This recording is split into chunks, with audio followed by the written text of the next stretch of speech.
Hello, everybody.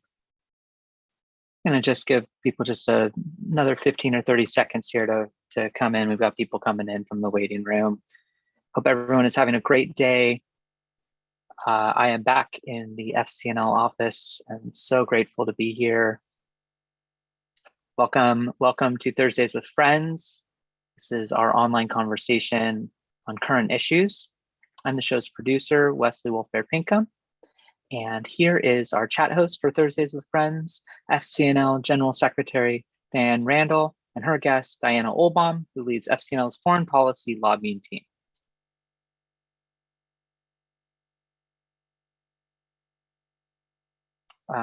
Let's see, Diana. Okay, sorry for that pause. I just forgot to turn my mute button off, but here we are. Welcome, everyone. As always, we are thrilled to have you join us on this every 2 weeks, Thursdays with Friends, to talk about the vital issues that the Friends Committee on National Legislation lobbies on, and our broader education work as well. And today, we have a real treat for you. Diana Ohlbaum, who is the Legislative Director for Foreign Policy and a Senior Strategist at FCNL, will be talking about a very significant project that Diana has been providing leadership for. And before she joined FCNL in 2018, she was a senior professional staff member of the Senate Foreign Relations Committee and the House Foreign Affairs Committee. She also led the Post-Conflict Transitions Office at the U.S. Agency for International Development. And I will tell you that her knowledge of the Hill and her relationships have been really vital to a lot of our foreign policy work. In addition to that, she has long had a desire to work on how can we shift the U.S. approach to foreign policy in the world. In order to make sustained progress on any of the individual issues that are so important to FCNL and to all of you on this call, we need to replace the current paradigm of military domination and national superiority with one that's based on cooperation and mutual respect. And I know that there are people on this call who have dedicated their lives to that mission in one way or another. And we're going to talk today a little bit about some of the current work that, again, Diana is leading. Some of you may remember hearing the speech she gave at the annual meeting in 2019 when she talked about building a new peace-oriented foreign policy. She's written extensively on the topic, and recently with Sally Booker, who is president and CEO of the Center for International Policy, she led a discussion group, and we're going to talk about the people and the group that we worked on. But significantly, they had a paper published in The Nation magazine called Dismantling the Racism and Militarism Paradigm. There's going to be a discussion paper and guide that's going to come out on that, and we're going to talk about all of that going forward. But let me start by saying welcome to Diana and asking her to just give us a little bit more information about this project, and we are going to get into some of the details. So Diana, let me just say thank you for your leadership at FCNL and specifically for this project, which I think is opening up a conversation in new ways, we hope on Capitol Hill and we hope across the country. Thank you so much, Diane. I really appreciate that kind introduction. And let me say what a pleasure it is to be here with all of you today who have worked so hard on these issues for so long. I'm really grateful for the work that you do for peace and the support that you provide to FCNL. So there's two different things. There's an article that Sally and I wrote for The Nation magazine, which at some point, hopefully Wesley will put in the chat. But that is just a tiny snippet and a taste of a larger paper that Sally and I have written, which is basically an explanation of why our country continues on this path of militarism and racism that's clearly not making us or anyone else safer, and how we can choose a more peaceful, more ethical, and more effective course. It's in effect, it's kind of a roadmap for how we get ourselves out of this mess. And I think the basic problem, which I know so many of you are concerned about, is that our country is so addicted to weapons and war that we can't even see how it's hurting us and how it's literally killing us.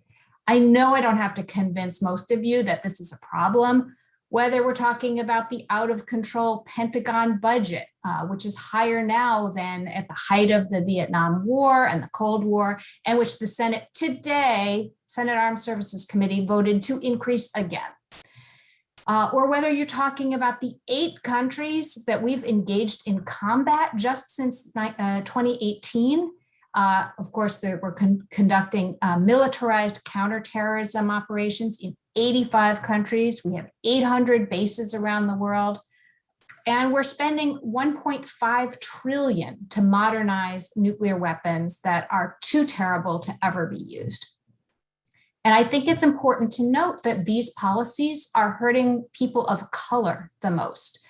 Whether you're talking about the 800,000 people who have been killed and the 37 million refugees that were caused by the post 9/11 wars, most of them in the Middle East and Africa, we see that communities of color, both in the United States and around the world, are the ones who are most affected by climate change. And of course, the Pentagon is the world's single largest consumer of oil and one of the world's single largest greenhouse gas emitters. We see weapons of war ending up here on US streets being used mostly against people who are Black and Latinx.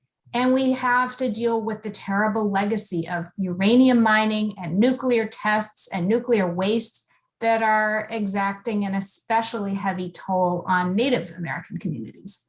So the more I look at this, the more obvious it becomes that change is going to come from the people and not from the foreign policy elites here in Washington. So our paper says step 1 is getting the American public to understand that this way of relating to the world is immoral and counterproductive. That's a big task.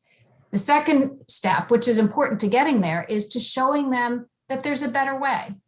And then step 3 is building a groundswell for change from the grassroots. I think politicians really need to feel the heat and fear losing their seats if they don't respond. You know, when we do a lot of our work at FCNL, we tend to be both trying to be very proactive with Congress and responsive. And so we've divided a lot of our work. Sometimes a lot of our work has been divided into foreign policy and domestic policy. One of the fascinating aspects of this project is that we're really seeing how what we sometimes think of as a domestic policy issue, which is addressing systemic racism, in fact, is embedded in our foreign policy. And so I think that's what's also compelling about this. But Diana, as you said, this is probably, the change on this is probably not going to happen in Washington, D.C. with the U.S. Congress. And the initiative that you've led and that you and Sally worked on really brought together a different group of people to talk about this intersection. So tell us a little bit more about that and about what you see coming out of that group that came together, kind of what the strengths and perspectives that we saw in that. Thanks. So this was a group, like a cross-section of advocates, activists, organizers, faith community leaders, scholars, a wide variety of fields, not just foreign policy. And we invited them to come together to engage in a working group that met for 2 hours twice a month for 6 months. And one of the things that we realized is that even though so many of the issues that we work on are deeply connected, whether you're talking about climate change or Black Lives Matter or immigration or gun violence, they're all connected through these structures of racism and militarism. And yet most of the people in the room did not know each other and hadn't worked together before. So it was just really important for us to understand that it is all connected and we're all connected and that it's not going to change until we start working together.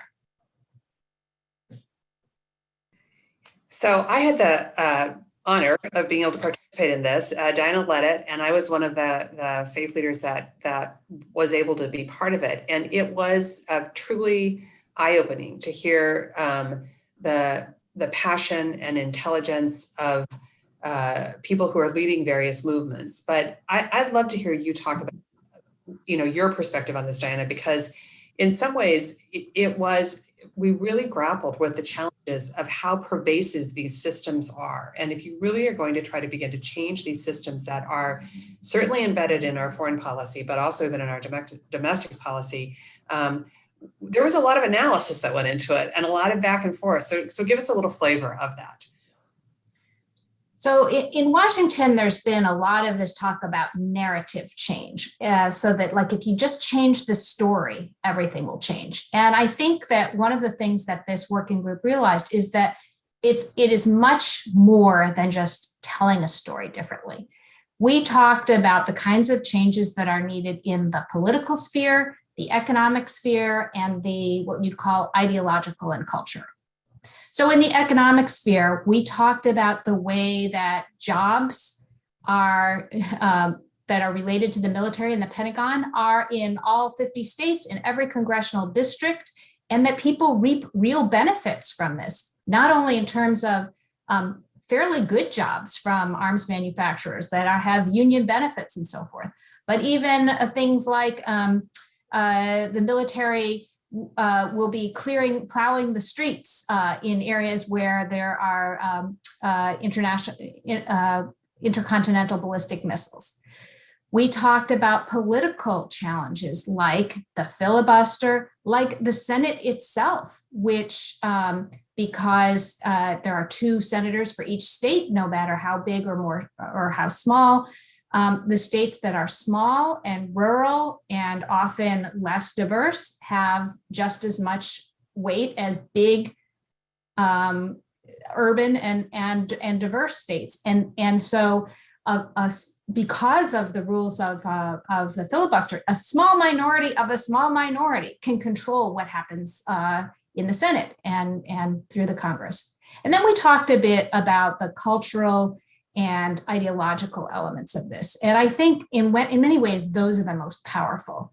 And although there are so many different aspects to this, I think it really comes down to 2 fundamental beliefs that people haven't really reckoned with. The first is the myth of the effectiveness and necessity of violence. The belief that if everything else fails, the military or some form of violence will be able to solve the problem. And that we've seen that that's just absolutely not true in so many of these wars, Afghanistan, Iraq, Vietnam. But there remains this faith and this culture of military reverence, just believing that violence is ultimately the way that you get things solved if you can't get them solved any other way. And sometimes it's the first resort. And the second underlying belief that I think is really problematic and which most people don't actually acknowledge is a belief in a hierarchy of human value, where some people's lives are more valuable than other people's lives. We've seen that here in the United States through the Black Lives Matter movement, and we see it around the world where policymakers really only care when Americans die. And I hate to put it that way, but there just isn't that level of concern when people who are not Americans are killed. And of course, that's absolutely contrary to what we practice as Quakers and as Friends. We believe in the sacredness of every person, that there is that of God in every single human being. And so it is one of the driving considerations for why we work on peace and why we work on racial equity. And being able to see these from a systems view seems to me to be really important. I would add the other takeaway that I thought we repeated a lot in that group was the very definition of security, because the term national security is also the basis for the expenditure of $753 billion a year. And yet, and we've talked about this in other times we've had Thursdays with Friends, our whole notion of global security, of human security, has shifted dramatically during the pandemic, what makes us safe, what doesn't. And now, of course, with the impact of climate change in terms of affecting us with wildfires and flooding, not just in the US, but across the globe, I think this was raised time and time again by various participants in this group. So we did get close. I learned from people who are working with Black immigrants, and I learned from people who are doing research on the cost of war. And it was a powerful group, but talk a little bit more about what you see as next with the people who participated in that, and even with us at FCNL. I mean, we've talked and are thinking about how we can share this widely, but you are going to put more time into this, Diana, which is really valuable because you really are a thought leader on this. So tell us a little bit more about what's coming next. So the first thing that we can look forward to is the publication of a paper, a long paper. It's about 25 pages that kind of gets into the depth of all of these issues. And I recognize that most people in the United States and certainly in Congress are not going to read a 25-page paper, but hopefully this will form the basis for further discussion and queries that we at FCNL can help stimulate discussions about. We're going to take that paper and roll it out at a webinar that is going to be mainly aimed at other organizations who we would have liked to include in this initial group, but who, in order to have a good discussion, you have to have a limited number of people. And we kind of capped it at around at 25 because that's how many people fit on one Zoom screen, to be perfectly candid. And there were so many others who we would have liked to have be in that discussion, who we either couldn't invite because of the numbers or who didn't have the time that they could commit to this. So we're hoping to bring in a whole bunch of new organizations covering a whole bunch of different areas and get their interest and input into this process and see what we can do about kind of seeding these ideas around throughout the community of people who are interested. I will say we are not at this point really talking about trying to convince people who are dead set against any of this and really aren't open to listening. I think the first goal really is to get people who are thinking about these things to see the connections and to realize that it's not going to change until people demand that change. So, Diana, as you know, FCNL tried to make the work for peace very concrete, and you've helped us with that. And, our advocacy teams have helped us with that around the repeal of the 2002 AUMF and continuing to talk about repeal of the 2001 AUMF, trying to get Congress to step back into taking their authority. There are other ways that we work on this around specific budget items that are in the Pentagon budget. And also, as you alluded to earlier, the overall size of the Pentagon budget. For years, FCNL has talked about needing to reduce the Pentagon budget to make investments in human needs, for example, whether those are global human needs or whether those are within the United States. So give us a sense about, even at FCNL, how do we, even though we are moving forward with this idea of a paradigm change that is really generational and we know is going to take a lot more than only FCNL. Let's just come back to FCNL a little bit, because one of the hallmarks of our Thursdays with Friends is that we do like to ask those who participate to take action. And in some cases, people on this call have already taken a lot of action, but bring us up to speed on what we can ask people to do that's even a first step toward moving this paradigm change. Absolutely. So the action that we're asking people to take today is to contact their senators to ask them to repeal the 2002 Iraq War authorization, also known as the 2002 AUMF.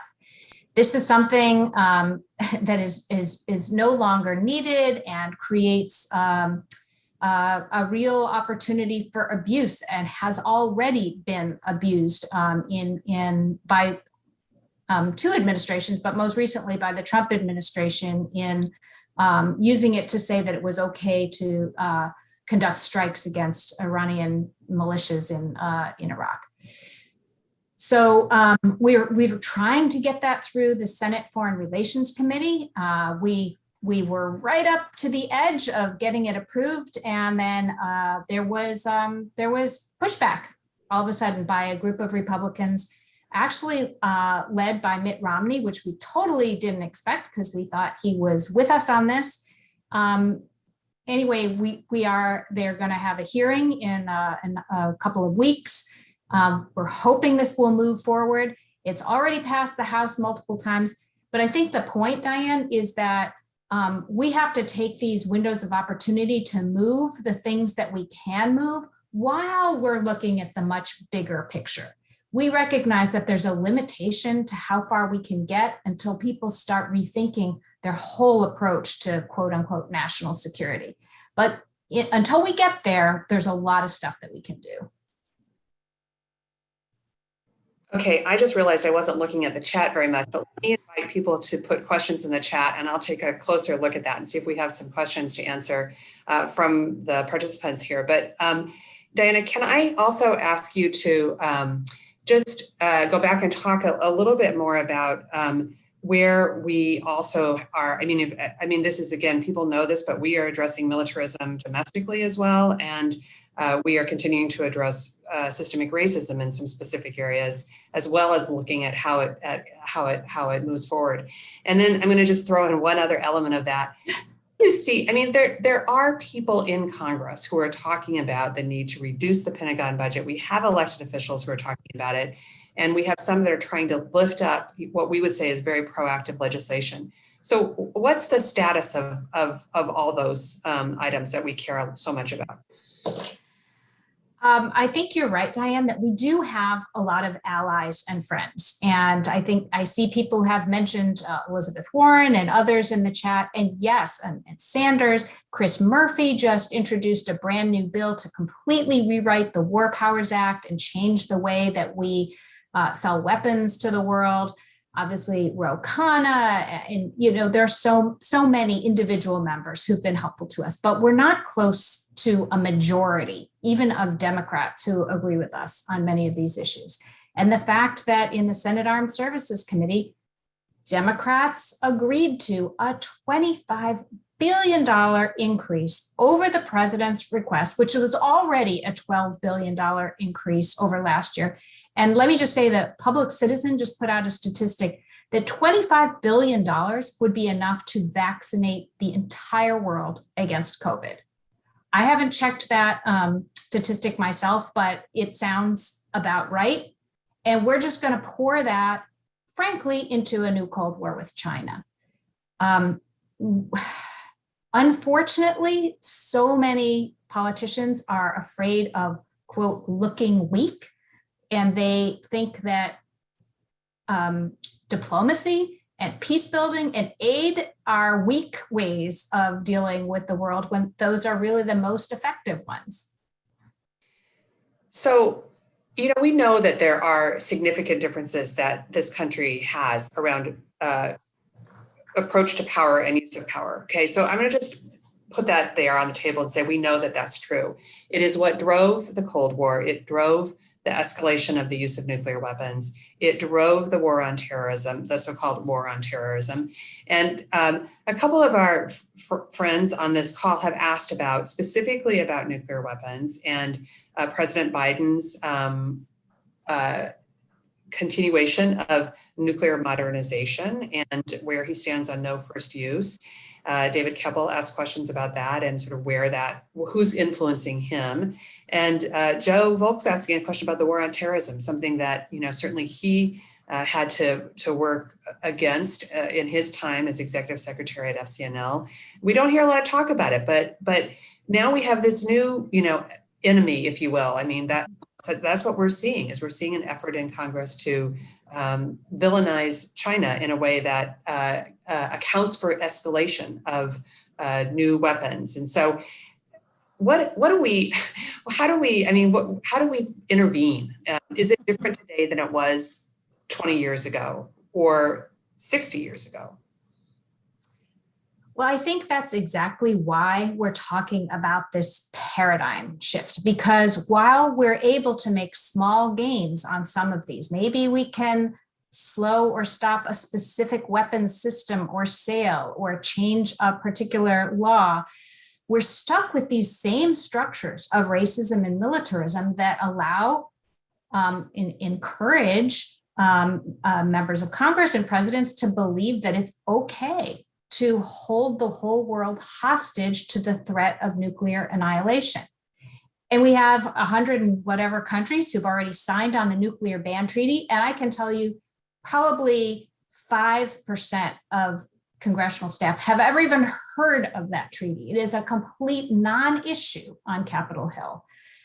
So there's this huge gulf that we have to bridge, and it begins with pressure from the outside, because our lobbyists are going to continue doing what we can, issue by issue, stop the submarine launch cruise missile, stop the ground-based, strategic deterrent. But when you are in an environment where people see nuclear weapons as necessary and as strong, it is very hard to make progress. Diana, one of the things that we have also talked about, and you, other people who work at FCNL and other people who are on this call who are volunteers, have been so involved in our advocacy teams. And one of the reasons why we know that our advocacy teams are so powerful is that they are grassroots constituents who are talking to their members of Congress. And you noted that there are members of Congress who are not as informed as even some of our advocacy teams are on some of these issues. They may have some inside, intel, but the scope of this is something that we can continue to talk to members about, for example, right now around repealing the 2002 AUMF, but the other issues. And I know it feels tiring to kind of keep coming back to these offices again and again, but this is how advocacy works, is when we are willing to consistently and persistently raise the concerns of militarism, raise the concerns of racism, and how these paradigms have shifted the kinds of attention that we know need to be paid to real human needs and to human security. So just want to thank you all for being activists, for building those relationships with your members of Congress. FCNL will continue to work on, the specific programs that have been set as legislative priorities and on this legislation. And I just want to say that I do think that in the fall, we're going to have a lot more material for you. So in September, think about, whether it's you're part of a Quaker meeting or a community group or a book group who might be willing to take this discussion paper and have some further conversation about it. We're looking to spread this out, as Diana said, not just with FCNL constituents, although you are core constituents to all of us, but with other groups as well. So, Anna, we're out of time already, and we've hardly gotten through the basics of the whole paper, but there will be more to come. I want to offer you to make closing remarks to our group today, and thank you for being with us. Thanks, Diane. And I just want to thank those here with us on the call today. As Diane said, first of all, the advocacy teams are just incredible. And I can't tell you how much of the progress on all of our issues, but particularly the 2002 AUMF, is directly tied to their advocacy. They are the ones who made the difference, who got their members to support us on this. And I also want to thank so many of you for the financial contributions you've made. This work would just not be possible without that. And we've had some amazing support from foundations, large foundations like the Carnegie Corporation of New York and the Rockefeller Brothers Fund. Did I say corporations? I meant foundations if I said corporations. And the Jubitz Family Foundation, but also so many individual contributors like yourselves. And I just want to thank you from the bottom of my heart for your support and your faith that this work needs to go forward. Thank you, Diana. I echo that support, and I also just want to echo the body of work that the people on this call have done, and that those people in your own communities who have continued to carry the message, to continue to witness, continue to speak truth to power on these issues that we know have to be addressed. So thank you for that and for your faithfulness, and also, of course, for your support to FCNL that allows our lobbyists to do this work day in and out, and for us to share educational materials with all of you. So with that, I will say thank you for joining us. I want to let you know we're going to take a little hiatus during the summer, during the month of August. Doesn't mean we're going to stop working. We got a whole group of young people coming in with our advocacy corps in about 2 weeks that we're doing training on, and those folks are going to be going back out into communities working on climate change. We have a new set of young fellows starting in the end of August. So there is never a dull moment at FCNL, and we look forward to telling you more about that at the end of August, which is a couple of weeks before Congress comes back. In the meantime, please do keep coming back to the FCNL website. You're seeing on our front page of our website that we are really pushing for action on the American Families Plan and the American Jobs Plan. There's a lot of data on there about what you can do to try to support this profound investment that is being made in the lives of children through the child tax credit and the earned income tax credit. So slightly different issue here, but one that's extremely important. So I hope you'll take a look at that, and I hope you'll take action with us this summer as we move forward to build a more just, peaceful, and sustainable world. Have a great August, everyone.